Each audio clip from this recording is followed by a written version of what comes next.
تفسیر رضوان وجہ اللہ سورہ بقرہ آیت نمبر 115۔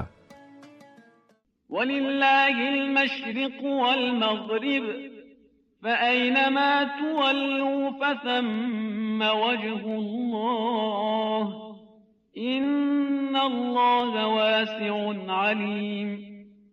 مشرق و مغرب کی ملکیت صرف خدا کی ہے، لہذا جس طرف بھی رخ کرو اسی طرف وجہ اللہ ہے۔ یقیناً خدا بہت عطا کرنے والا اور جاننے والا ہے۔ قرآن مجید میں لفظ وجہ کی چند ایک تفاسیر بیان ہوئی ہیں۔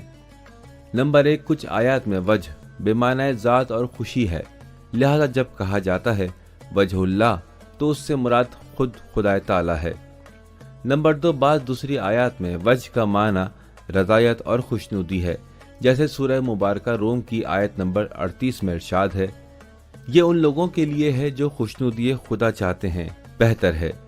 لہٰذا اس طرح کی آیات میں وجہ سے مراد رحمت، ثواب اور خدا کی خوشنودی ہے۔ نمبر 3، تیسری تفسیر کے مطابق ہر چیز جو خدا متعال سے منسوب ہو اور پروردگار عالم کی صفات اس کے ذریعے تجلی کریں، وہ چیز وجہ اللہ ہے۔ لہٰذا ہر چیز یا ہر کوئی جو آئینہ تجلی خدا تعالی ہو اسے وجہ اللہ کے عنوان سے یاد کیا جائے گا۔ اب ذکر شدہ مقدمات کے تحت امام رضا علیہ السلام کی یہ روایت قابل غور ہے۔ ابن شہر آشوب اپنی کتاب مناقب میں نقل کرتا ہے کہ امام رضا علیہ السلام سے وجہ اللہ کے بارے میں سوال کیا گیا۔ امام نے جواب میں فرمایا، وجہ اللہ یعنی علی ابن ابی طالب۔ اس کا مطلب ہے کہ امیر المومنین علی ابن ابی طالب علیہ السلام اللہ تعالیٰ کے اسماء، صفات اور اسم اعظم کی تجلی کا مظہر ہیں۔ یہی وجہ ہے کہ امام رضا علیہ السلام حضرت امیر المومنین علی علیہ السلام کو وجہ اللہ کے لقب سے یاد کرتے ہیں۔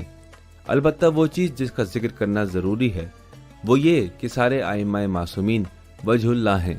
اسی بنا پر امام صادق علیہ السلام فرماتے ہیں، ہم ہیں وجہ اللہ کہ جو زمین پر چلتے پھرتے ہیں۔